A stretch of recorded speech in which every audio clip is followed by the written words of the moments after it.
Villains, gangsters, or faces as they prefer to be called, are the people who have been making the Irish newspaper headlines for all the wrong reasons for the past 50 years. Some are instantly recognisable, many are not. If I knew I was either going to kill someone, I was going to get a life sentence, or I was going to be killed. My name is Bernard O'Mahony, and I will be taking you on a journey through the Irish underworld. There's a lot of hitmen in Dublin, and if you cross their paths, you better take them out, because if you don't, they're going to take you out. And they don't care whether you're a good person or you're a bad person. And if you have the name Dunn, that's it, you're finished. Some of those involved in Ireland's most infamous crimes have agreed to go on camera for the first time to tell me why and how they say they happened. He's not dead now? He's not dead. He's not dead. All right. Yet. Hi, this is Wayne Dunn here. I'm not this mad killer that put in the tapes. I never murdered this man. I didn't take part in it. I had no knowledge of it. I've lived that life. I've experienced the highs and the numerous lows. So let me take you on a journey into the heart of the underworld.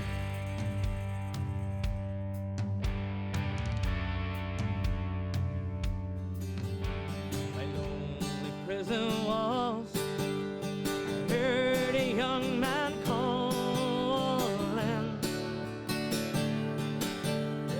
Nothing matters, Mary, when you're free.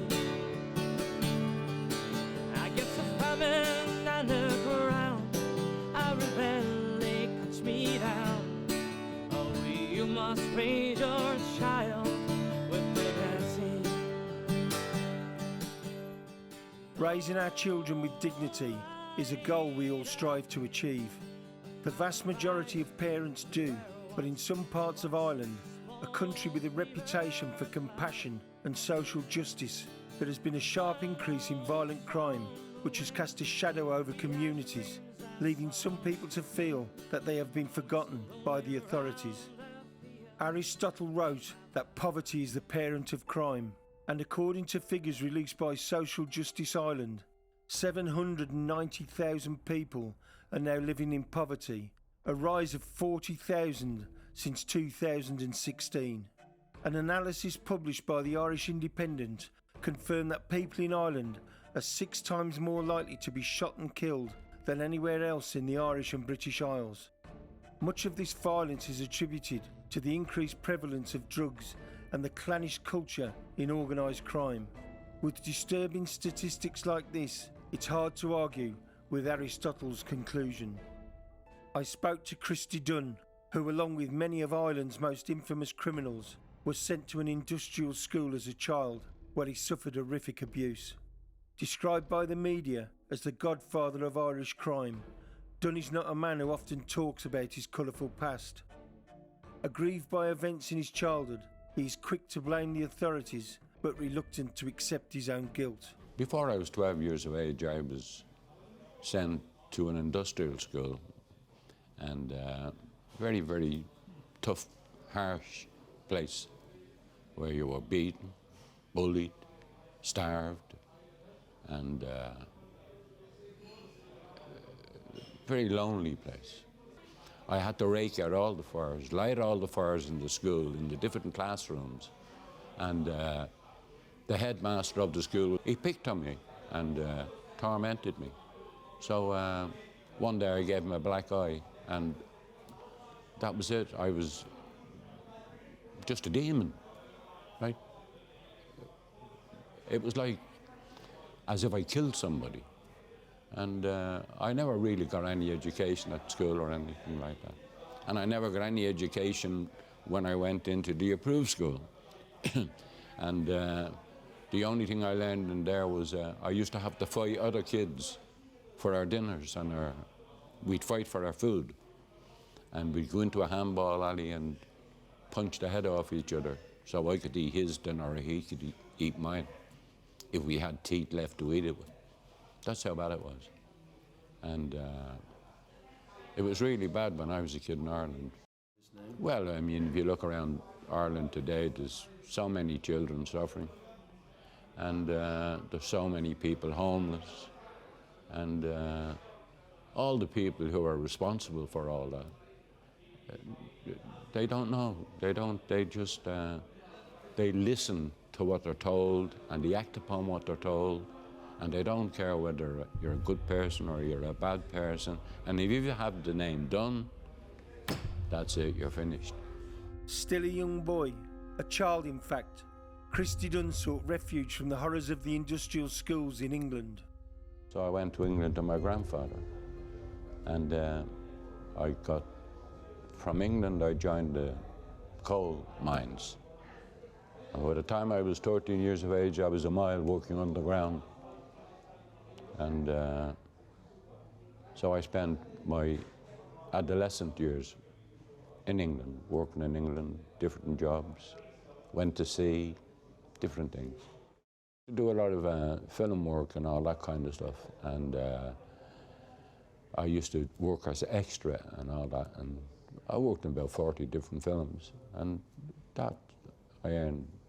But then one day I went to get a job on a film. I think it was called Darling Lily, with Julie Andrews from Rock Hudson. And when I went down to Actors Equity to go to be sent to the location, who did I meet? Only my ex-school inspector. And as soon as he saw me, I never got a job in another film. So they're the people that destroyed my life when I was a kid. Christy was ordered to return to Ireland by his father when his younger brother Hubert drowned. Still wanted by the Garda for juvenile misdemeanours, Christy sought sanctuary in a church. Whether you ever heard of religious sanctuary, but I saw sanctuary with a friend of mine, a Jesuit priest, an unsung hero of Ireland. His name was Father Michael Sweetman. He granted me sanctuary, and by the time I left the religious home I was in, writing my book, I got into the taxi business. He arranged to get me a taxi through political influence, and I got a taxi, and I left, met a beautiful young lady, got married. Then I went into the building. Initially, Christy's construction company flourished, but he believed that his reputation and that of his family brought about its downfall. I was very successful, and I had 4 of my brothers working for me. My father was a foreman for me, and the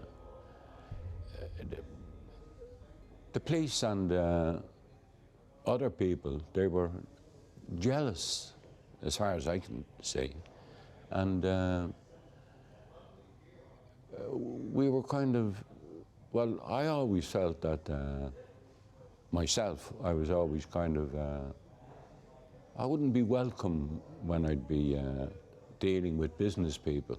I'd be frowned upon, looked down upon, because the stigma was there, the stigmata that this is Christy Dunn, they're from the Liberties, and his father was Bronco Dunn, a gunman, right? A man who got convicted for murder, and which was spread by a famous journalist here. There's absolutely no truth to that allegation. My father never murdered anybody. But yet, it's all allegations without a grain of truth. But I have the truth. And I know my father never killed anybody and was never charged with murder, nor convicted for murder. My father was never in trouble. My father was a Republican, never involved in crime. Christy's father did kill a man, but he was convicted of manslaughter, not murder.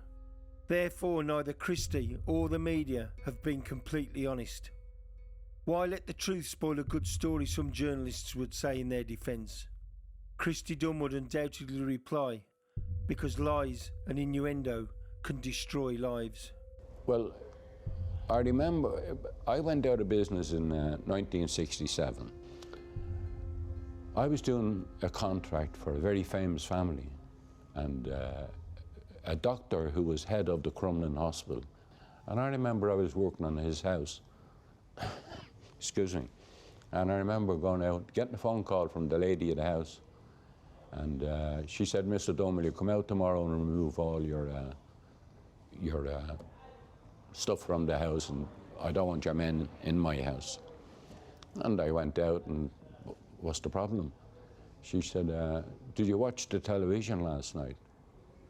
I was wondering what she was talking about. But however, it seems that this program was on television by a priest being interviewed, a priest who turned out to be notorious in Ireland, right? Father Michael Clare, they call him the singing priest, denied his own children, right?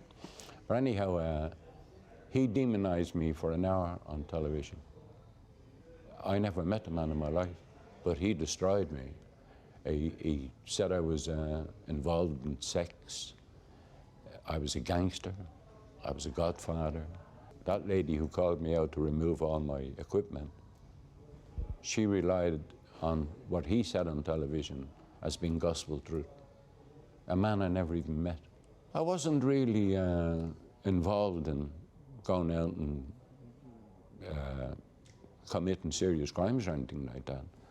I'd say I would have relied on my intelligence, and like I wasn't foolish or stupid, but I certainly know I never hurted anybody. Like many criminals, Christy Dunn justified his criminal activities by claiming they were carried out to provide for his family. I was just interested in raising my family, but I never got a moment's peace from the police. And because I was the head of the family, you know what they say about cutting the head off? I do. Well, that's the way the police viewed me. My last convictions, for instance, every vestige of law was ignored in my case. I was just processed into prison. Yeah. I kidnapped the postmaster and his wife and children, and then stole the money from the post office. I like a tiger kidnapping, they call it. Yeah, it would have been regarded one of the first, and then I was accused of tying a bomb onto the postmaster's back. And indeed, I remember when my trial was in court, and they were giving the evidence about the bomb on the postmaster's back. And it was so dramatic that when it got down to the bare essentials, that the bomb on his back was removed, and it turned out to be candles. Everybody in the court broke into fits of laughter. And I remember the trial judge at the time, a fellow called Lynch, Dominic Lynch, turning around sharply and looking at me to see my reaction. And I didn't think it was funny. I thought it must have been very traumatic for the postmaster. But the point is, I didn't do what I was charged with. I'm very annoyed about the fact that I was convicted for the Finglas post office, because throughout that trial it was alleged that a young child had been threatened and all that kind of stuff. And look, they called me the Godfather, the official Godfather warning. I just don't want to know about being a godfather. A good father, yes, but I love children, and the last thing I would ever do is hurt a child. I served a full 8.5 years, but I mean, I went into prison when I was 58 years of age, and when I came out, he gave me 40 quid, and I never, like when I was young, I never drew social welfare, or I never sponged off the state or anything like that. And when I went to get social welfare, when I went even to get my pension, I had a hard job to get what I'm entitled to. Christy Dunn's reputation has undoubtedly been a heavy cross for him to bear. He is a criminal, and many will say he deserves no less. However, many innocent people raised in deprived areas, such as Ballymun in Dublin or Moyross in Limerick, find that would-be employers shun them because of the reputation of the areas where they live. Unable to secure legitimate employment, some of these people see crime as the only way to survive. Christy Dunn's younger brother Larry was of that mindset and earned the dubious accolade of being the man who first introduced heroin into Ireland. Nobody could have foreseen the devastation this evil drug was going to cause. Like an aggressive cancer, it transformed legions of healthy young people almost overnight. When the heroin hit the streets of Dublin, and yeah, you're right there, nobody knew, nobody realised the damage, nor the consequences of this devil's poison, as I call it. But it wasn't long before it became obvious the effects of this drug. And I mean, you could say Larry was like the Titanic to the Dunn family, right? He brought us all down. If Larry was the Titanic of the Dunn family, Christy was undoubtedly its sister ship. In 1966, there were only 12 murders committed in Ireland, none of which involved guns. Just 4 decades later, there had been a 1,675% increase in murder cases, and a large proportion of those killings were gun-related. The dramatic increase in murder came about because of the introduction of guns and the birth of gangs. They were both a byproduct of Sierra Era, a group made up of revolutionaries, anarchists and paramilitaries who wanted to ignite a socialist revolution. One of its most prominent members was Christy Dunn. Following the funeral of a comrade, Christy had made a political speech and fired a shot into the air. After being sentenced to 6 months imprisonment for that crime, he had ran from the dock and punched the judge. I most certainly did, yes. I am a Republican. Well, I don't wish to say how I assisted the Republican movement, but once you're a Republican, you're a Republican. I believe in a free Ireland by peaceful means. That's what I believe in. We had a great man here, Michael Collins. He went to England, signed a treaty, came back to Ireland, and half the people didn't accept the treaty, and a civil war ensued. And you had people who fought against the treaty, people who fought for the treaty, but they all ended up becoming policemen, right? And some of them turned out to be the worst bastards, God forgive me for saying it, that I ever met. Those people, and school inspectors and priests, they went around spying on families in ghetto areas. The 3rd of April 1970 was a defining moment in Irish criminal history. 4 armed members of Sierra Era shot dead Richard Fallon, an unarmed policeman. The Rubicon had been crossed. The age of innocence was no more. Gun crime in Ireland had arrived. In the north, others driven by civil rights abuses and Republican ideals tore up their ballot papers and picked up the Armalite. Joe Doherty is one of the IRA's most infamous volunteers. He shot dead an SAS captain and escaped from prison before seeking refuge in the United States. The pro-Republican Americans warmed to Joe, and a street was named after him in New York. But Joe seeks neither praise nor recognition for the things he did. The war in Ireland is a struggle he believes should never have happened. Over 20,000 people were burnt out of their homes, had to flee across the border and things like that there. The British government reacted and sent the British Army in. At that particular time, you thought they were coming to save us, in the sense they were. As young squaddies coming onto the street, they sympathised with Catholics. They knew about the discrimination, they knew about the attacks on our home. But politics had taken hold, and the British Army, for some reason, had turned on our community. So I actually remember going to school, being stopped by British Army patrols 3 or 4 times before I got to school. School books were thrown onto the street, so they were very aggressive. When you were put against the wall with your hands up against the wall, sirs, you were called Irish B or whatever. All of a sudden, the young lad at 14, 15, I had a sense of being anti-British. And it wasn't a sense about the British people, it's what the British government was doing here. So I got involved in the riots around here, throwing stones and petrol-bombs, whatever. Then I joined an organisation called the Fianna, and it's an Irish Republican scout movement, but not like your normal scouts, because we were taken into small rooms like this, and we were taught how to put bombs together, explosives, AM1 carbines, Thompson submachine guns. Yeah, I mean, you raise, I'm a youth worker now. When I think back, we were only 14, 15 years of age. We were children, you get a fact. But then I thought, this is what I want to do. I want to fight for Ireland, I want to fight for Irish freedom. There are, of course, always two sides to every story. Johnny Adair and Sam McCrory were Ulster's most infamous loyalist terrorists. From a very early age, they felt that their community and way of life was being threatened by Republicans. They had been brought up believing that Ulster was and should remain British, and all Catholics were their enemy. But nobody ever explained to them why. I was about 8 or 9 when the Troubles just broke out for real in 1969. And from there on, right through my teenage and adulthood life, we were just brought up hating everything Catholic and Republican. We felt threatened, and it was drummed into us that these people hated us and they wanted to kill us because they didn't like everything British. People were burned out of their homes, Protestants in one area and Catholics in the other, and mixed areas.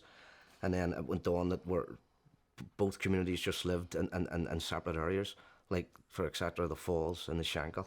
Shankill was Protestants and Catholics, Falls was Catholics.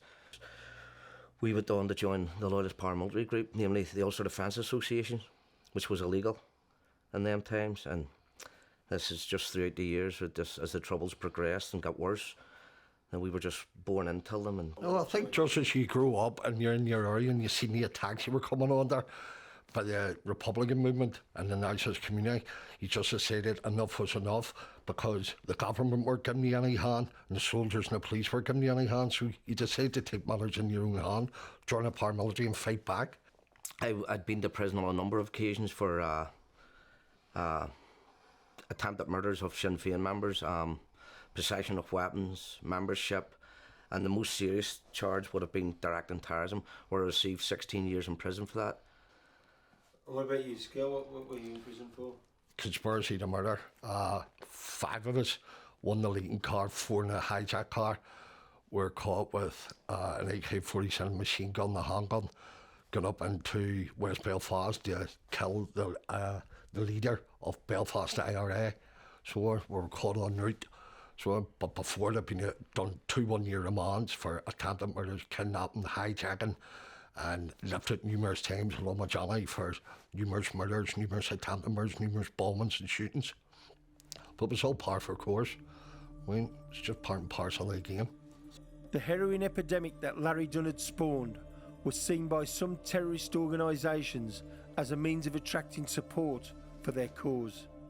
Heroin had destroyed the lives of thousands of people, and so the paramilitaries began executing dealers in an effort to win favour with disgruntled members of the public. However, many believe that this was just a front to control the lucrative trade themselves, and time has proved that they were right. There was no longer need for either the IRA or loyalist paramilitaries, but they still exist today, but they exist only for criminality, just and criminality only. We were there to defend our communities. See the people now, 20 years fast forward, are terrorising their own communities. They're flooded with drugs. You know what I mean? They're shooting people dead on a monthly basis, or knee camping or punishment beatings for no reason. So the very people that we fought to protect, they are now terrorising them. They're nothing but, honestly, they're using the name as loyalists. They're using it as a cover name as gangsterism. That's all. They're just terrorising their own community, the very community that we protected. The terrorists were not the only people who were refusing to stand by and watch heroin wipe out a generation of children. Dubliner Mick Rafferty and others formed a group called the Concerned Parents Against Drugs. The root of the drug problem in this area is in the 70s, when the nature of employment in this area changed. The docks changed, containerisation, all the dock-related industry vanished. So there was a whole generation in the 70s and early 80s there was mass unemployment. During that summer of 82, the area was swamped with not just marijuana, not just with soft drugs, but with heroin. Kids were falling into that abyss of addiction. Initially, we formed the Concerned Parents. And the motto was very simple. The motto was pushers out. Pushers, pushers, pushers, out, out, out. And the state rather than entering into a dialogue with the parents of addicts, they saw it as some sort of IRA front, IRA, or so, you know, as a subversive organisation. So an opportunity was missed. Now, there's absolutely no doubt that the state targeted some of the leaders and they ended up in prison for trying to protect their young. The concerned parents group would identify drug dealers, then mobilise hundreds of residents who would go to the dealer's door and tell them that they had to quit dealing or leave. Those foolish enough to resist were beaten and forcefully evicted from their homes. In one incident, a heroin addict died. This led to the Garda charging 4 leading figures in the concerned parents group for their roles in various incidents. They spent a year in prison awaiting trial, and this led to the collapse of the movement. The state woke up when Veronica Gearing, a campaigning journalist, was shot or assassinated openly on the Naas Road by one of the gangs because she was exposing them. For a while, the then minister, Pat Rabbitte, sought out community participation in the responses to the issues. That's all gone. The foot has been taken off the pedal. A few people will actually say, even though there's different types of drugs now, it's much more complicated, that the drug problem is as bad now as it was in the dark days of the 80s. The problem now is the dealers have got much more brazen. So the nature of the problem keeps changing. And we'd argue that unless you get to the roots of the demand for drugs, which in our opinion lies in social exclusion, poverty, the nature of a class society. Unless you get to that roots, you'll always have it. You'll always have the demand. On Wednesday, the 15th of December 1993, a joint declaration of peace brought about a ceasefire between the warring factions in Ireland. This encouraged organisations like the IRA to step up their war on criminal gangs in the hope it would help them achieve their ambitions via the ballot box. Clearing the states of heroin would undoubtedly be a vote winner, and so death squads made up of ruthless terrorists like Billy Clare were sent in to eliminate the dealers. I suppose going back to where it all began for me was when I was involved in the Concerned Parents Against Drugs on the south side of Dublin with so at that time some very, very good Republicans who were committed to the war on drugs. And I suppose the most notorious target of the Concerned Parents Against Drugs in that time was a fellow by the name of Jimmy Gantley. The 2 operations against him at the time of the Concerned Parents was one, an attempt to blow his house up and with him in it.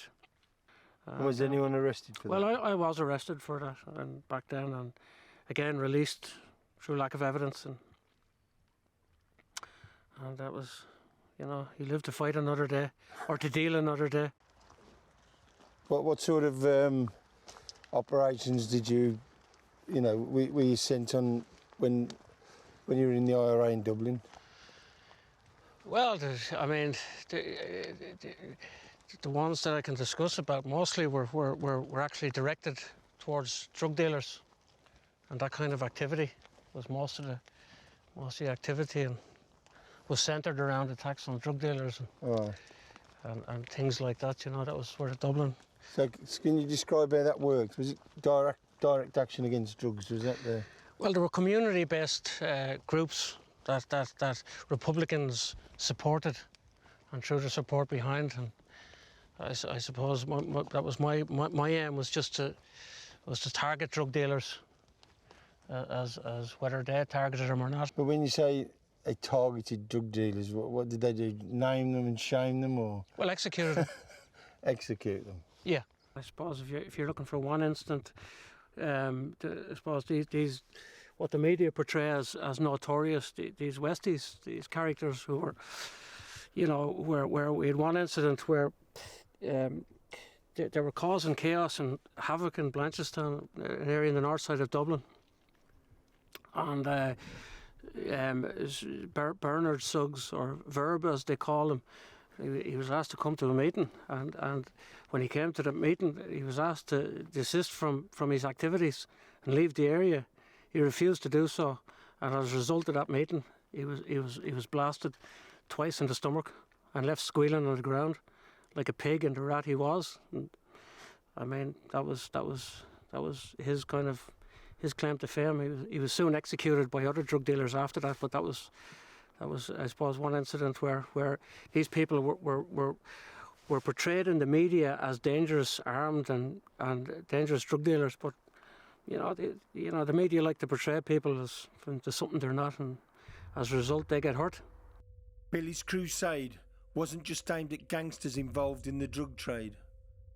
He claims terrorists or anyone else earning money directly or indirectly from drugs were legitimate targets. In one incident where in Gorey, County Wexford, in the south of Ireland, where on a road like this, where one member of the Continuity IRA and his drug dealing friend was in the passenger seat, and when they got to the roundabout on the main road, a car came up behind him, and there was a car in front of him that slowed down, and as the car slowed down, the Jeep had to slow down eventually till it stopped. And as the Irish police maintained that I jumped out of the car and manhandled the two drug dealers to the ground, and as they went to the ground, allegedly that I held a gun to their heads and tried to shoot them, but the gun jammed.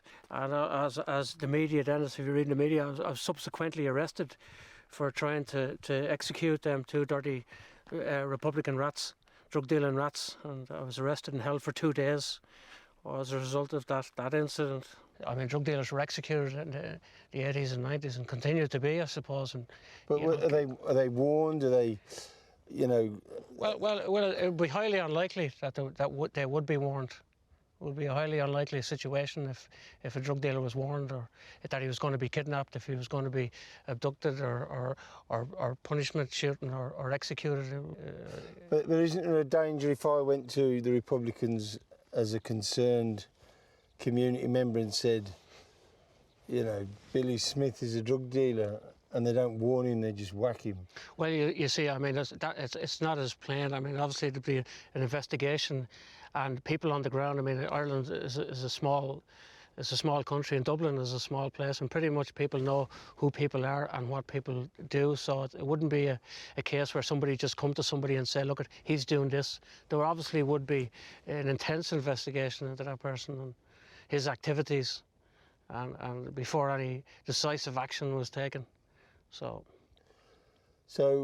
how long were you a member of the IRA, and how did you come to leave?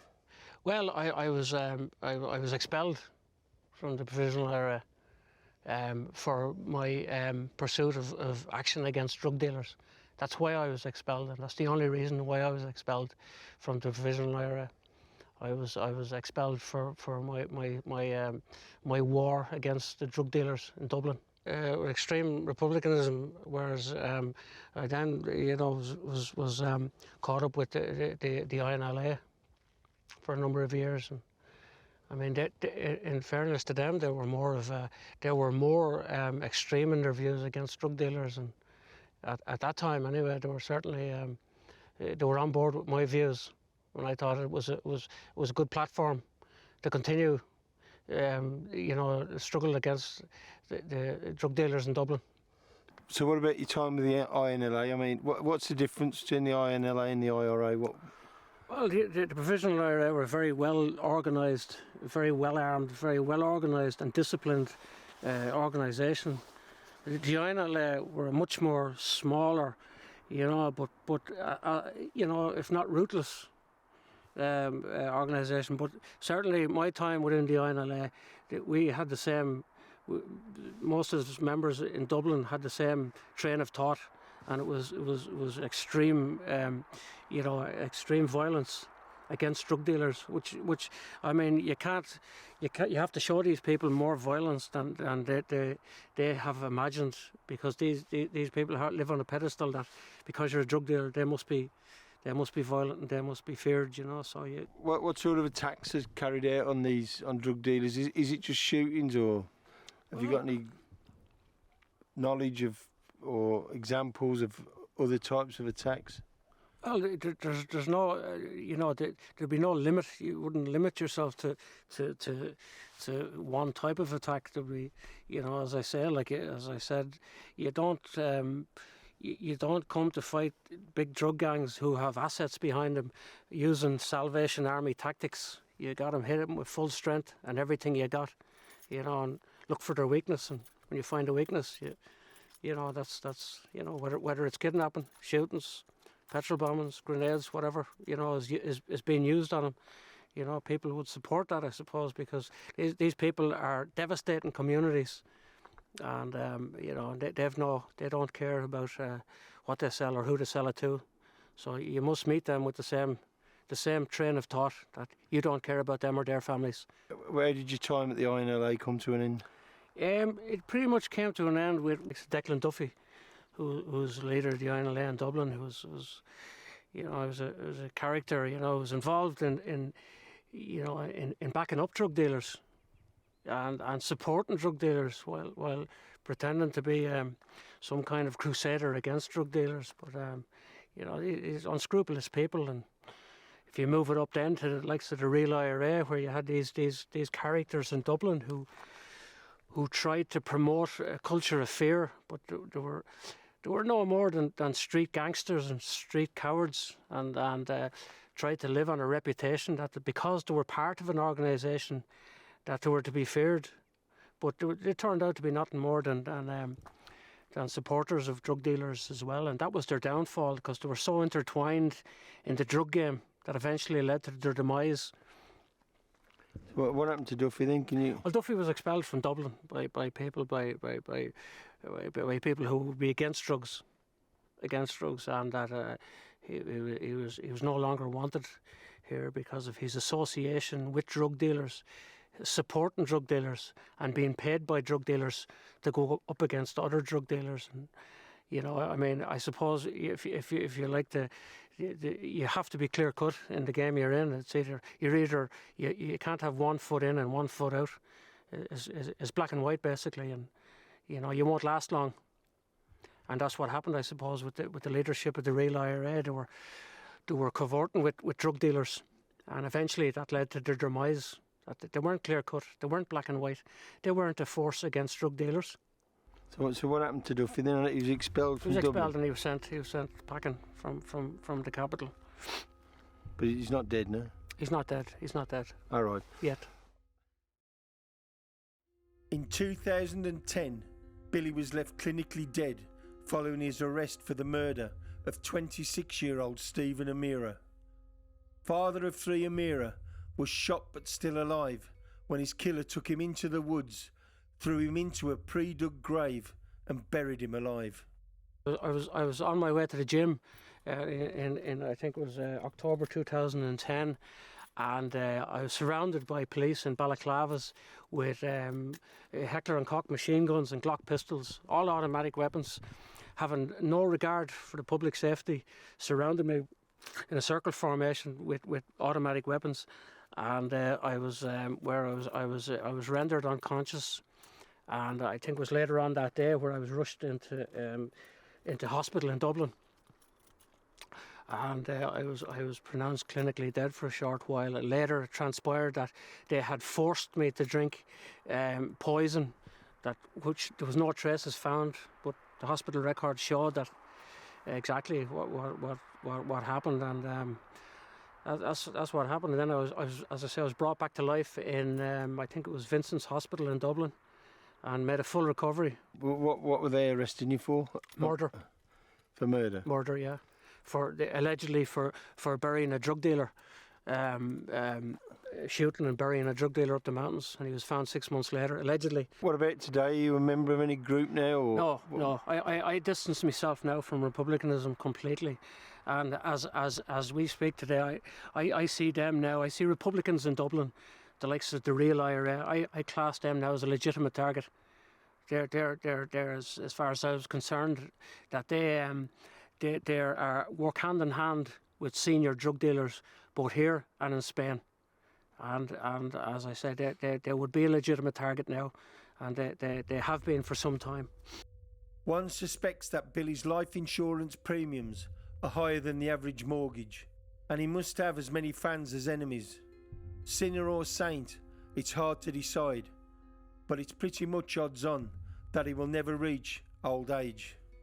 The future is rosy and bright, and it's never been any other way, and we'll continue, doing what we do, and we'll give it to the best of our ability, and it's been like that since I was in my teens, and I don't see it changing anytime soon. I think the only time I'll stop is when I take my last breath. Which may come about because of somebody else wanting to take you out. Well, I'm the same as any other person, but I don't take it as a, we just do what we do, and we don't gloat, and if somebody Doesn't that bother you though? Not in the slightest. And do you think you are a target for some people? It's quite possible. Some of these drug dealers and gangsters blow some of that stuff up their nose and might dream and talk about it, but we're here. I'm here. I'm here. I'm not hiding. I'm here, so I'm up front and centre.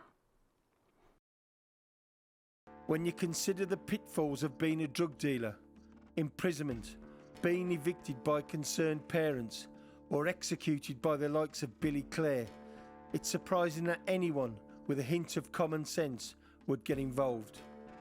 But drug dealing is a career choice for many because it offers riches beyond the means of most unqualified working class people. Sean Donahue was a significant heroin dealer in Dublin. Like many, Sean's childhood dreams were forged by the gangsters on the rundown estate where he spent his formative years. They flaunted the rewards of their illicit trade, impressing and ultimately influencing the children they lived amongst.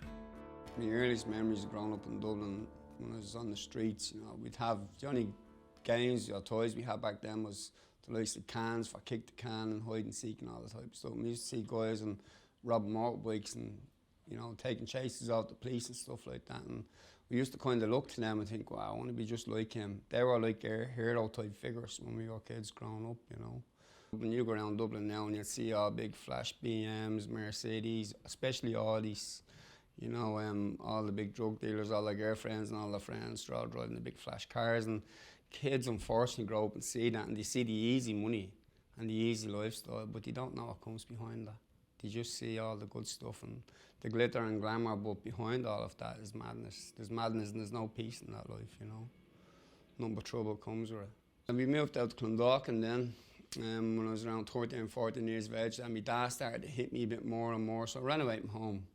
Started sleeping in the back of cars every night as a 13, 14-year-old kid now, I was only a kid, so that was survival of the fittest really. Then I had to steal, I had to learn to steal, I had to learn to fight on the streets to survive basically as a young kid, Most of my friends in the housing estate where we grew up in Clondalkin would have come from some sort of dysfunctional family.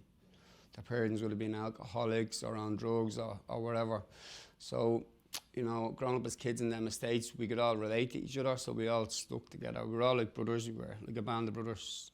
We all used to look out for each other, and we start drinking alcohol around the parks, and then from there it progressed from robbing small motorbikes to robbing cars. And then we became good at robbing cars, and we became good drivers, and pretty skillful drivers too. So then we started doing robberies all around the country. Inevitably, Donahue was eventually caught and imprisoned, where he met an old friend who introduced him to the murky world of drug dealing. I met one particular friend of mine. He's a really good friend of mine. And he'd be very much involved in moving drugs around, large amounts of drugs, and we became very good friends in prison. And me being a criminal, I wanted the easy money. I didn't want to be doing robberies anymore because it was all getting too hard now, too much technology. So when I finished the 8 years in prison, I came out and started selling drugs. First of all in the city centre here in Dublin, flooded the place with heroin. It was already flooded anyways, I just happened to get a good spot and flood that.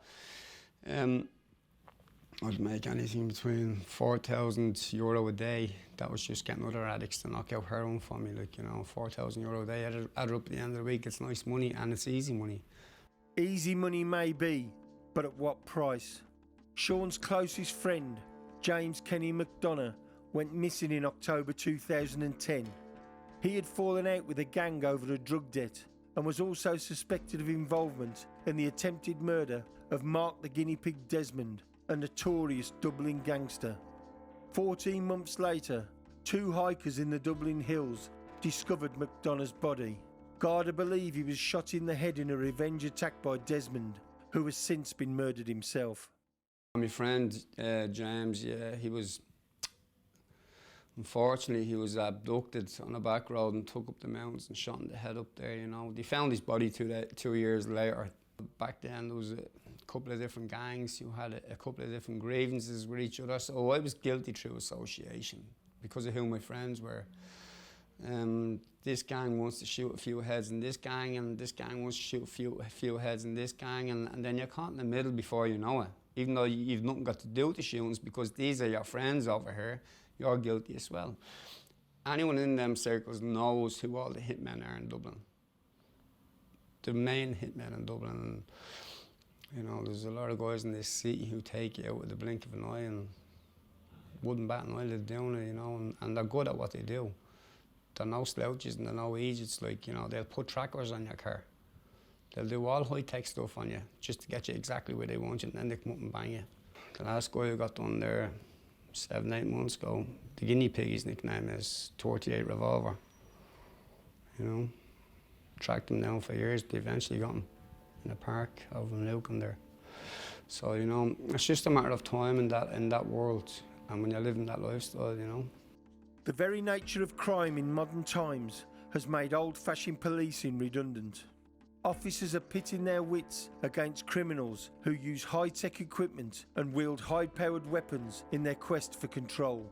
Inevitably, almost understandably, a minority of officers, frustrated by the gall of criminals, remove those they deem guilty by any means necessary. Donahue claims that he was set up for possessing heroin that actually belonged to a friend. He was sentenced to 8 years imprisonment. They wanted me off the streets, and they all said they were going to get me. So they eventually got me. They stitched me up for £100 worth of heroin, and I got 8 years for that, which is unheard of, really. I was driving along in a car one day, giving my ex-girlfriend a lift. She had a kid for me. She was an addict, I wasn't. They pulled us in. They found €100 worth of heroin in her bag and told her, she wrote a statement saying it was mine, they'd let her off and get me years. So they got me years in prison. I was angry. I was angry for a lot of years in prison. Then I started to forget about all of that and let it go, like, you know, and just look. If I'd have got caught for the stuff I did do, I would have got an awful lot more in prison. So, you know, take life as it comes, you know, and take it with a pinch of salt. You learn from your mistakes too, you know. I was sleeping with guns under my pillow every night. I was paranoid to bits, living in fear. And then one night I woke up at 4 o'clock in the morning, my finger on the trigger. I needed to pull the trigger in my sleep. Gun was loaded, safety wasn't on. And at that point I started to think, this is crazy. I'm next, I know I'm next, I'm going. So, you know, something has to give in my life. Either I'm going in the hole or I'm going into prison for life. It was one or the other. All of a sudden my eyes opened for the first time. It was like I could see things I'd never seen. All of a sudden me thinking started to change very, very slowly. And today now I just help people who are on the streets, who are in the same situation as myself, who are homeless, going in and out of prisons, in addiction, and I show them that there is a way out of all this, that there is light at the end of the tunnel, you know. As it says, when you come out of that lifestyle and come into this normal everyday living, people from your past will read you like a book, and they want to see if you really are the person that you say you are now.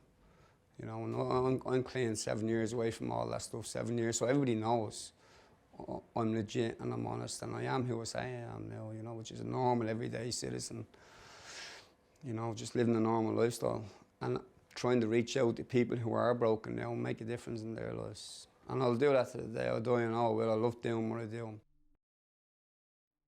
Fellow Dubliner Wayne Hart was also a notorious heroin dealer, responsible for destroying the lives of many. Now reformed, he looks back on his life with regret and relief. Regret for the misery he caused, relief that he somehow managed to survive. I would have grown up in North Dublin, out around Coolock, Cabarrick area. I was always a bit bleeding wild when I was young. It kind of started simple, you know, born in the cornfields, you know what I mean? There used to be a farmer over there. They used lancers to come over and burn the fields. They used to get paid for it. You set fire to them, right? Set fire to the fields, like, you know. And kind of went down that and I started kind of burning out sheds and cars and you name it, I'd burn her out, you know. And I just kind of got addicted to that kind of madness and that, you know, attention. You know, I loved it. My kind of socialisation as a kid in the family unit was a bit obscure because my kind of childhood heroes went from Martin Cattle, the General, you know what I mean, to Bobby Sands, you know what I mean, Republicans, because my family would be very, very mixed, you know. And then somewhere in the middle was all my morals and ethics and values, and you know, just kind of pulled apart. We kind of started with the armed robberies and then the drugs, you know what I mean. We didn't kind of do the whole robbing push bikes and sheds and horses and motorbikes and cars, and I was never really into that, you know what I mean. If I was in a robbed car, it was for a means to an end, like, you know what I mean. Was it during the robberies, was that when your pal got killed, huh? Yeah. You chats about that. The guns was after getting picked up. There was no robbery done that day, or no robbery getting done that day. You just went to pick a gun up? We went to pick the guns up, yeah. And the gun was loaded. The gun went out in the van, and he died. You know, he died, and we ended up getting jail for that. How old was he? He was 32. He'd been a lot older than me at the time, like. He'd been about 10, 11 years older than me at the time. Where did it hit him? What sort of gun was it? It was a shotgun. It was a sawn-off. And kind of came through here, flew out this way, right through him. He died instantly? Yeah. So what'd you do then when you got a dead man in the van? Was he the one driving, was he? No, there was another chap driving, and he's away ever since. Do you know what I mean? He's gone, you know. I went as well, and I was getting locked up in Bleeding England when I was away. I was over from Walton then, and I got out, so the police were looking for me, so I decided to come back, you know what I mean. I had no choice. I was escorted, do you know what I mean, to the airport, and they were waiting on me, you know what I mean. So I came back here and I ended up getting sentenced over here then for that, you know. I ended up in here, Mount Joy, but that was a breeding ground for me because I met a lot of people, you know what I mean, a lot of people that have since either been shot dead or have rose to the top and been shot dead, or they're out of the country, you know. A lot of my friends have been whacked over the years. Jail kind of saved my life somewhat, you know, really did. I know that's fucking probably strange to hear, but it did, you know what I mean. And then because of all the shit I kind of grew up in, the stuff that I'd done, you know, I would have still been selling drugs while I was in prison, you know what I mean, and a lot of drugs would have been getting sold in prison for me. And I remember a lot of stuff was caught in the prison and the lads were all moved out, and there was nothing to say it was me, right? I got moved out for it as well, you know. But I kind of got to a point then when I started smoking heroin myself. In the prison? Yeah. And it was just a kind of way of coping, a way of dealing, you know what I mean? Because especially, you know, back then, it's the same now, like, you know, you go in and you have a name going in and then you're in for a shooting, regardless of whether it was an accident or not. The dogs on the street don't hear it was an accident, I want to know it's an accident, you know what I mean? Whatever crew is around you, you know what I mean? I'm putting you up on the pedestal, and my name would have got used for so many different things and threatening people and this and that, and then I had to live up to it inside, you know. So then we done all sorts inside, you know what I mean? What were you charged with for the guy who died, and how much did you get? I ended up getting, it was 10 years I got, but there was, I think it was 5 for the unlawful killing and 5 for the firearm. That's what I got in the end. And how old were you then? That one, I think I was 20 or 21, yeah. And then I kind of just went fucking haywire in prison. Do you know what I mean? I made a lot of connections then in prison, you know. Yeah, I made a lot of connections in prison. I would have got out then and I was like, do you know what? I'd been dabbling with selling heroin. I had people selling heroin for me, you know what I mean, the late 80s, early 90s, and there was serious profit to be made off it over here. You know, probably cost me about 1,600 to get it. That was getting it back from England and all at the time. And I was dealing with a lot of Turks over there. They all ended up getting years, do you know what I mean? It was three family members. You know, all got 20 something years each they got. But I was dealing with them over there, you know, and then when I got back out, I kind of made contact again and I was getting it a lot cheaper and making large profits on it, you know, but because eventually I thought I was controlling the drug fucking was controlling me. And then all just what came with it, you know what I mean, stepping over people, their own things, and then bringing in crack, you know what I mean, to sell, you know, because that was the new drug, it was the new thing. You know, and doing all that and going out and doing robberies to fund it, and you know, I was never bleeding happy. I was always driven. I got something, I wanted more. You know what I mean? I had the best looking board, I wanted your board. You know, I had a good car, I wanted your car. I had a good house, I wanted your house. I was never happy, I was never content. I always wanted. I was always driven. You know, and I didn't care what I done, who I stepped over. That includes family, friends, my kids. You know, stuff that I kind of I came to regret.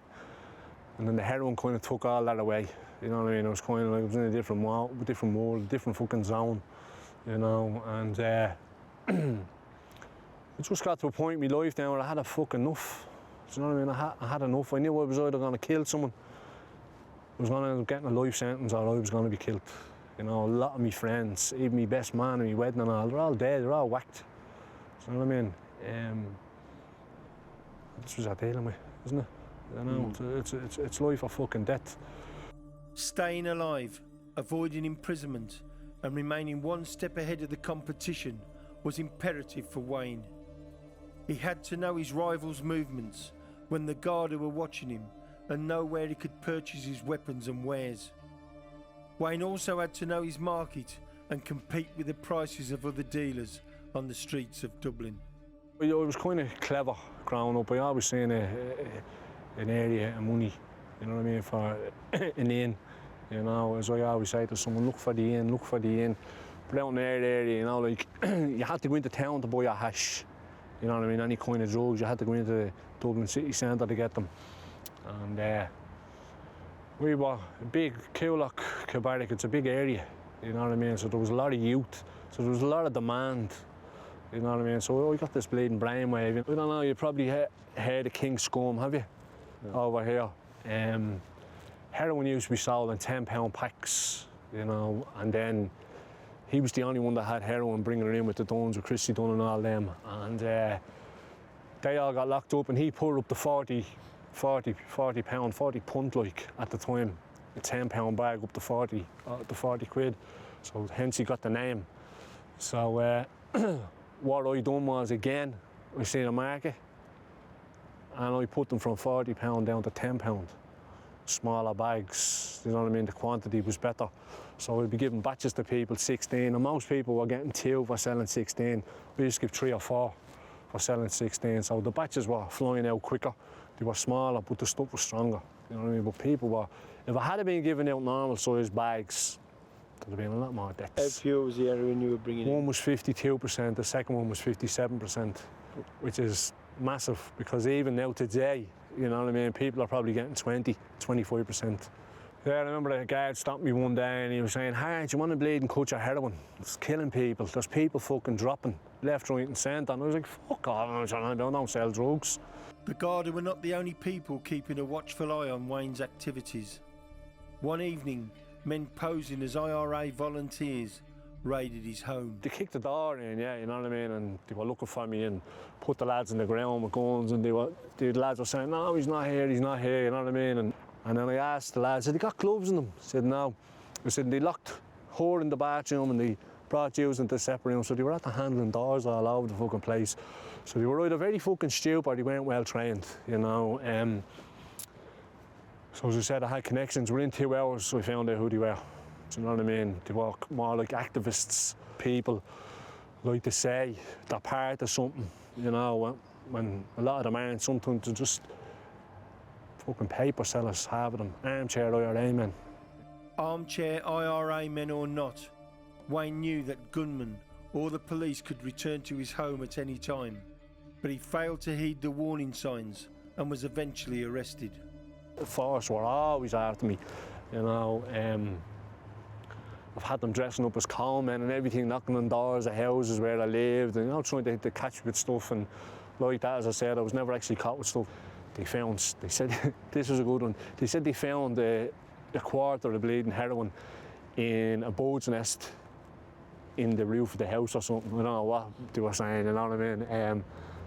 The houses had been searched 3 times, they found nothing, and then they went outside, searched it again, and all of a sudden they found this bleeding 8 a gear in a bird's nest or something. You know what I mean? I'd say they were after getting her off someone that had got her off me or whatever, you know what I mean? Because I would have been the only one around with that kind of strength at the time. You know what I mean? That's what kind of sealed me fate then. But yeah, look, it saved me fucking life. Life in the Irish underworld has little value. Friends, relatives, fathers and sons have killed or maimed each other in their quest for control.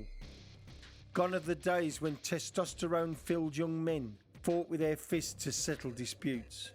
Anthony Kelly and his late brother Michael are described by the media as the toughest street fighters the city of Limerick has ever produced. In the 1960s, 70s and 80s, they would fight any man with their fists.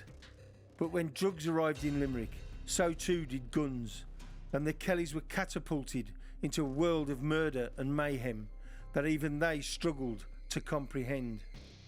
When I was growing up, maybe 1972, 73, and it was only petty things. Well, there was very little for anyone to do. There was no amenities, there was nothing for anyone.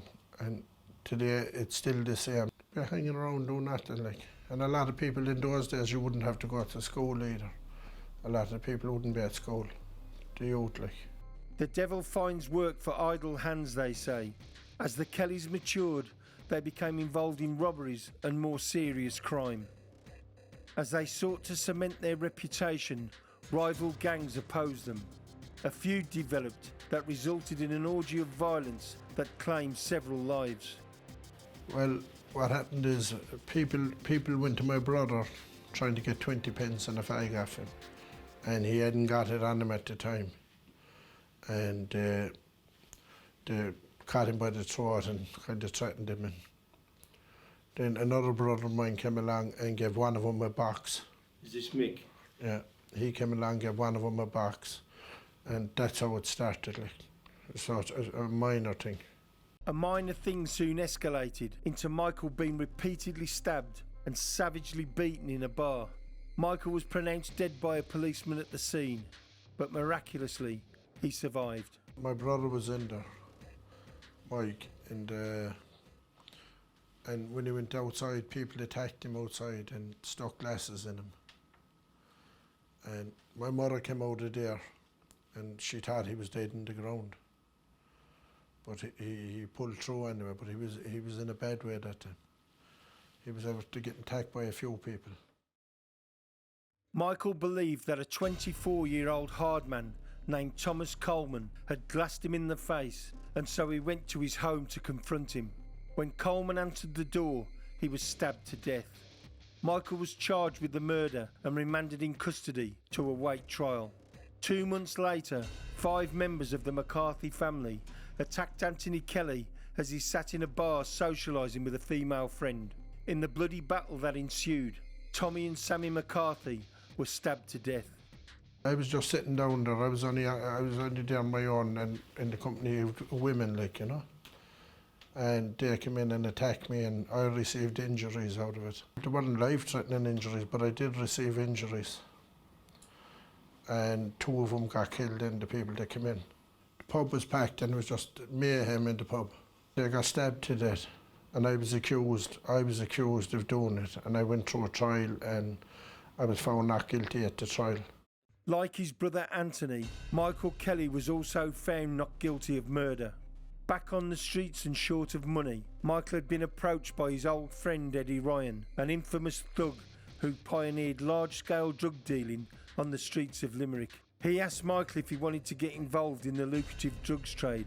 Michael shocked Ryan and many others by declining the offer and saying that he wanted to get involved in politics. He felt strongly about poverty and social injustice and wanted to help his community rather than decimate it with drugs. Well, he in maybe 20 years ago that he went into politics. Now he had a criminal record as well, but he went into politics, and in the election he topped the poll and became an alderman in Ward 3. And a lot of people in the authority were very upset that he got elected. But my brother was a man that be for the ordinary people on the street, and he'd argue up their points and he'd support them in just causes and everything. And so what happened to Mick? Well, he maybe 13 years ago, someone came into the house and shot him. He was in bed. I was arrested and my two brothers was arrested and my mother.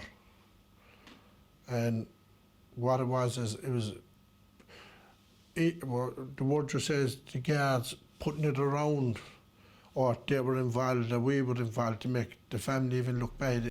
Death had become an unwanted close companion of the Kelly family. Anthony's brother Damien was found dead in a prison cell in what appeared to be yet another murder.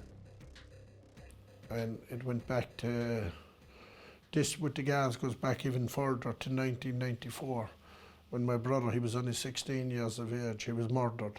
Damien. And he got murdered in 1994. And people admitted what they'd done to him, and they were never prosecuted. He was hung in Spike Island in Cork, and there was never any prosecution. From the time he got murdered, his release date was 2 weeks. He was out in 2 weeks. He was only doing 3 months. And the file in it and what happened to him is gruesome. They tied his hands and in a cell, 3 other people, and they hung him.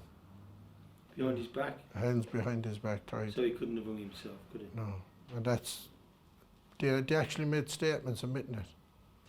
But they said that they tried to help him commit suicide.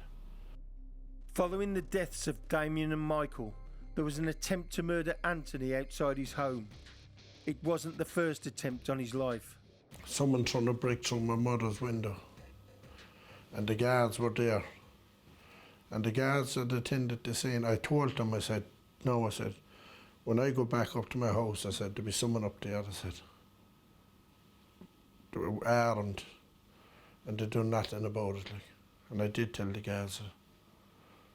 But when I went back up then, there was a gunman there with a balaclava waiting. And where did you get shot? Got here and I got another one, couple here, and my leg is, so the bullets just went straight through me. Just sprayed you? No, it was straight through me from a 9mm handgun. It went straight through. So how many times have you been targeted? Have people tried to kill you? Well, maybe 10 or 12 times. In January 2011, Anthony was linked to the murder of Des Kelly and his partner Breeder Waters. Both were executed in their home with a shotgun at close range. Like all previous killings that he has been linked to, Anthony denies any involvement.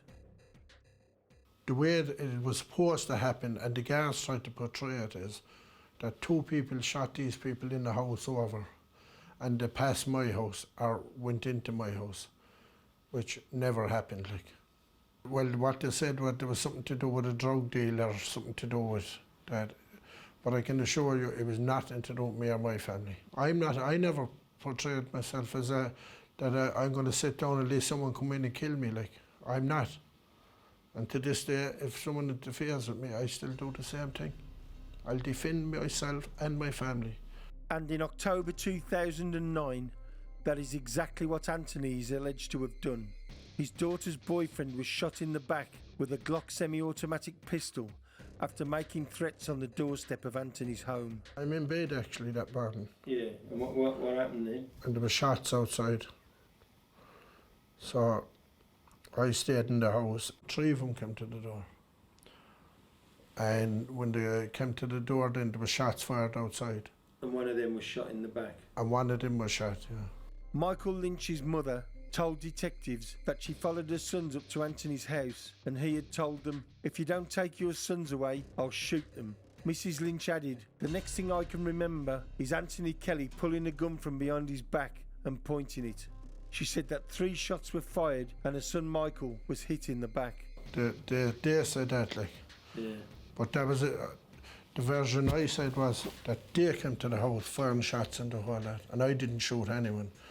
And I was I was arrested on the spot when the guards came, and I was forensically tested and everything, and there was no firearm residue on me, there was no firearm residue around my house, nothing. On my clothing and anything. And I was found not guilty. There's very decent guards in Limerick who do their job. And but there is an element, and these guards in Limerick who know the ones what they're doing. I reckon it's about time that they should come out and expose them and get rid of the bad apples and have a decent guard force in Limerick. When bad apples are exposed within any police force, they often claim to be guilty of no more than noble cause corruption. It is a phrase that has crept into our vocabulary in recent times. The Dundon McCarthy families from Limerick have been branded evil, public enemy number 1, and Ireland's most feared gangland murderers. Whether those claims are true, exaggerated or false, the question is, should these labels deny any person in a civilised society justice? On the 9th of April 2009, James Dillon walked into the Coin Castle Amusement Arcade, which was formerly on this site, and shot dead 35-year-old Roy Collins. Wayne Dundon, who was in prison at the time, was convicted of the murder. He has always protested his innocence, but with a reputation like Wayne Dundon's, no one was ever going to believe him. I'm Wayne Dundon's father, Kenneth Dundon. I'm not very happy with the justice my son Wayne has got in court in Ireland by gangland figures conspiring to have my child locked up for life. I know he didn't do it. I'd just like to see my kid getting a fair trial. That's all I'm asking. Wayne is no angel, but every person deserves fair justice. In 1982, Kenneth married Anne McCarthy in London. 5 of their children, Wayne, John, Desi, Gerard and Annabelle, have all led troubled lives.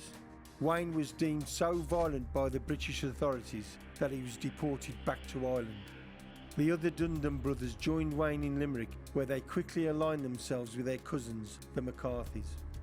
The Keane and Calliope families controlled the drugs trade in the city, but their enforcer Eddie Ryan was shot dead by those loyal to the newcomers in the Moose Bar. This sparked an all-out war that resulted in more than 10 people being murdered. Wayne Dundon was the head of the McCarthy-Dundon faction and has been described by the media as a killing machine. He's currently serving life for a murder he says he did not commit. Has justice finally caught up with Wayne Dundon, or is this a case of noble cause corruption? I went to visit Wayne in Mountjoy prison to find out, and I left troubled, very troubled. I'm taking part in this documentary for the hope that the truth will be heard for what happened to me in the special criminal courts. For all I ask is to be judged by the facts of the case, not the misinterpretation and the lies portrayed in the media.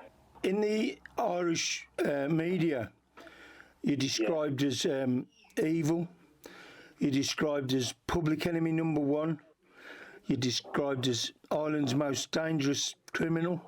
You know, what do you say to that, Wayne? It's just the media. You've no defence in this country when someone wants to write something in the paper. That's my biggest problem. Yeah. But I've never been given a fair shot of a fair hearing from the media. I've been approached on up to 10 times to give my side of the story by many different media outlets and reporters and documentary makers. Or a cousin of mine who knew about you advised me to talk to you. And he said, you're willing to come forward and tell the truth or print as you see it, not make up a story. But you're not... Are you saying you're an angel and you've never done nothing wrong? Or? Well, I've pissed off the police many times. I've been involved in like assaults on the guards, things like this, and driving offences. But I'm not down to what they put me down to be. I'm not this mad killer that put you in the papers to be. And when this murder happened, I was in prison. So do you think you've been denied justice because of the person they say you are? Totally. If my name wasn't Wayne Dundon, I wouldn't be in prison. I've been told that for a fact by every barrister, solicitor, everybody. In December 2004, Wayne Dundon and his 14-year-old sister Annabelle entered Brannigan's bar in Limerick. Ryan Lee, the barman, refused to serve them because of Annabelle's age. Threats to kill were made, and 30 minutes later, a man wearing a crash helmet entered the bar and shot Lee once in the groin and once in the leg. The pub was later burnt to the ground.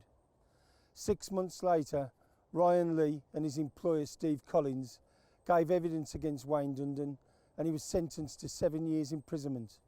The gunman was never traced. 4 years later, in an alleged revenge attack, Steve Collins' son Roy was gunned down in the Coin Castle amusement arcade. Within hours, and without a shred of evidence, the media had linked Wayne Dundon to the murder. The following year, April Collins, who was the partner of Gerald Dundon and the mother of his 3 children, was arrested for threatening a witness in a separate criminal case. This led to an illicit affair she was having with Thomas O'Neill, the infamous Craiglow Wood rapist, being revealed in the press.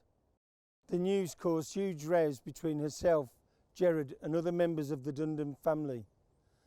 Fearing the wrath of the Dundons and imprisonment for threatening the witness, April contacted the guards and claimed that Wayne Dundon had ordered the murder of Roy Collins from his cell in Wheatfield Prison. April and her sister Lisa also alleged that John Dundon had ordered the murder of a rival villain, but Shane Geoghegan, an innocent man, had been gunned down in a case of mistaken identity. April Collins' relationship had broken down with Gerard, and she was trying to pull away from the family as such, kind of gave them an opening. Also, you know, they all jumped on board here. They were all picking individual cases of which they would make the statements on and implicate Wayne and his brothers in different crimes.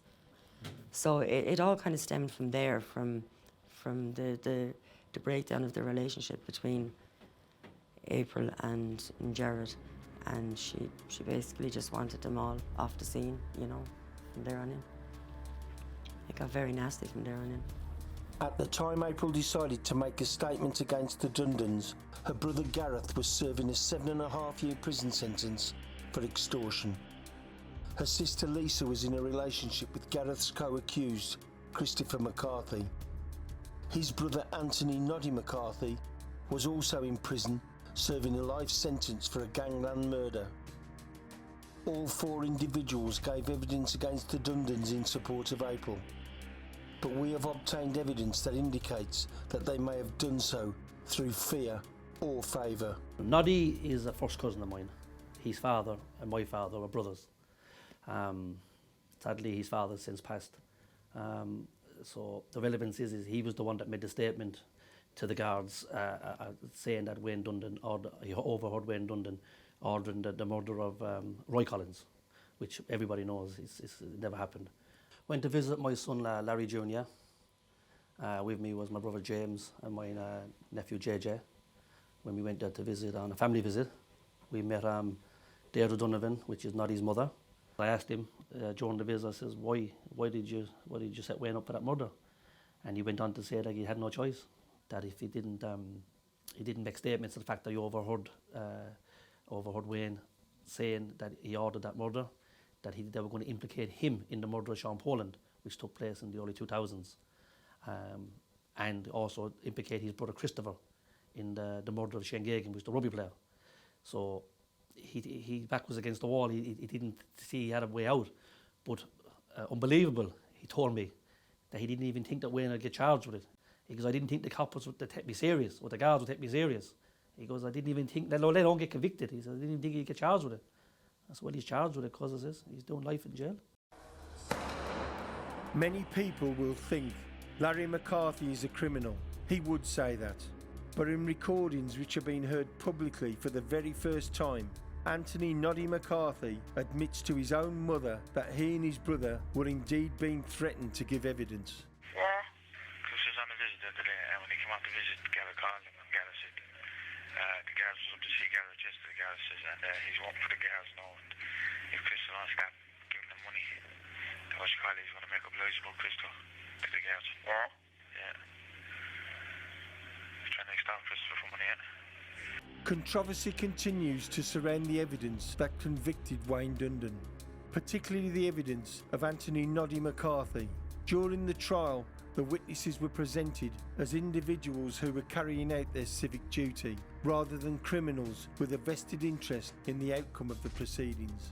You know, in the court they made it look like Noddy had nothing to lose at that time. But when the case was over and Wayne was handed down his life sentence, Noddy rapidly gained from his evidence during Wayne's trial. Wayne Dundon is in no doubt that Noddy McCarthy at least holds the key to his cell door. McCarthy claimed that he had heard Wayne Dundon talking on a mobile phone in prison, ordering the murder of Roy Collins. However, it had been 3 years before he mentioned it to anybody, and at that time he had run out of options to have his life sentence overturned or reduced. I'm actually the only person in the history of Ireland to ever be convicted on jailhouse informant evidence solely, with no corroboration, nothing to back this man up. And throughout my trial, I asked, did the police try and independently verify his statement he made, saying that I walked up the land and he overheard me or telling him that I got someone murdered that day. And the guard said in the box, no. They just took his statement, they took him to court, and that's it. According to Wayne Dundon, convicted killer Anthony Noddy McCarthy had tired of prison life and was offering this evidence as a bargaining chip to secure privileges or an early release. He's convicted for many feud-related incidents of violence. He had a 6 year for that. He got convicted of kidnap and a murder. And he was in jail maybe, at this stage, I think maybe 10, 12 years.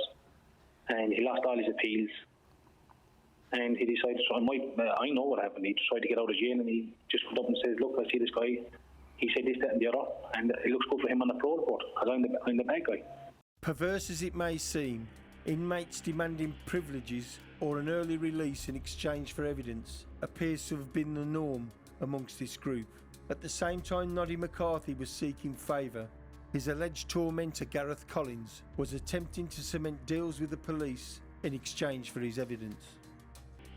The entire case against Wayne Dundon teeters precariously on the word of people with nothing to lose and everything to gain.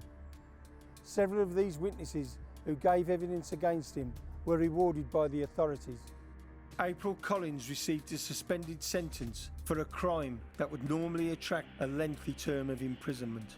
Lisa Collins and Christopher McCarthy were given immunity from prosecution concerning involvement in a very serious crime. And Noddy McCarthy was granted unescorted days out with his family, despite the fact that he was serving life for murder.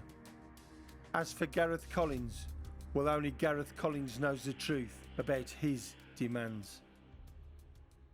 All of the criminals featured have talked about injustice, but the most grievous injustices are those imposed upon the innocent victims of their crimes. 50 miles southeast of Limerick is Clonmel, the county town of Tipperary, where Anne-Marie Channon is fighting for a different type of justice. Her young daughter and brother had their lives cut short by drugs. Sean Donahue, Wayne Hart and others who dreamt of being like the gangsters, thieves and drug dealers on their housing estates should be educated about the misery and heartache their lifestyle creates. She was very loving, she was devoted to the kids. She tried her best. And she was always full of life, and she was always on the go, doing something different. To the best of my knowledge, when she admitted it to me, she was 21. It was the weekend of her 21st birthday. She disappeared for 3 days, and we couldn't find her. It was the first time she'd ever done anything like that. And generally, I suppose she got mixed in with the wrong crowd, and she kind of fell in with them, and she kind of fell into the drug situation, and it spiraled, you know, and it was everywhere. Like, it's not just in villages and towns, it's all over the place. The dealers, they're just destroying families, they're taking away lives, and every town and village in the whole of Ireland and further afield have been destroyed by these people.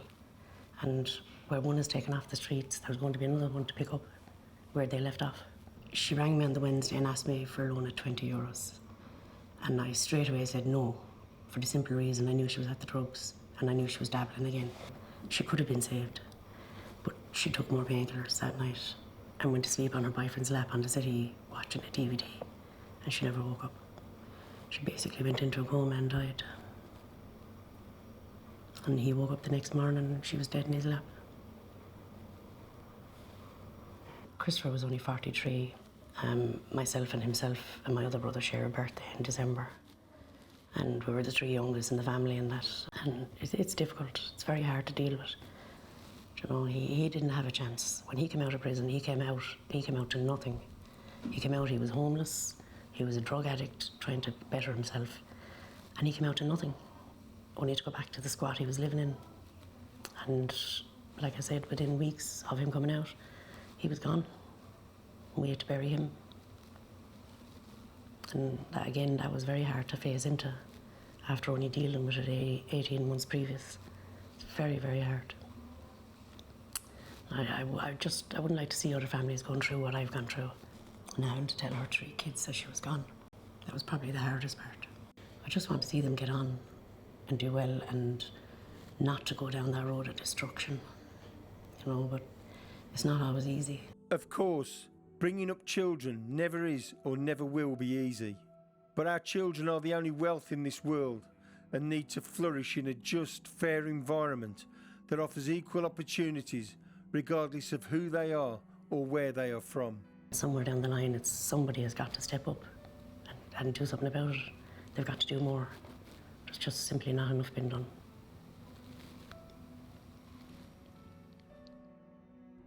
It's 60 years since Christy Dunn was physically and mentally abused in an industrial school. 50 years since Anthony Kelly grew up on an abandoned housing estate in Limerick. And 40 years since Sean Donahue and Wayne Hart concluded that their only hope was to be drug-dealing, gun-toting gangsters. Nothing has changed. Therefore, no lessons have been learned. Aristotle appears to have been correct. Poverty and injustice are indeed the parents of crime.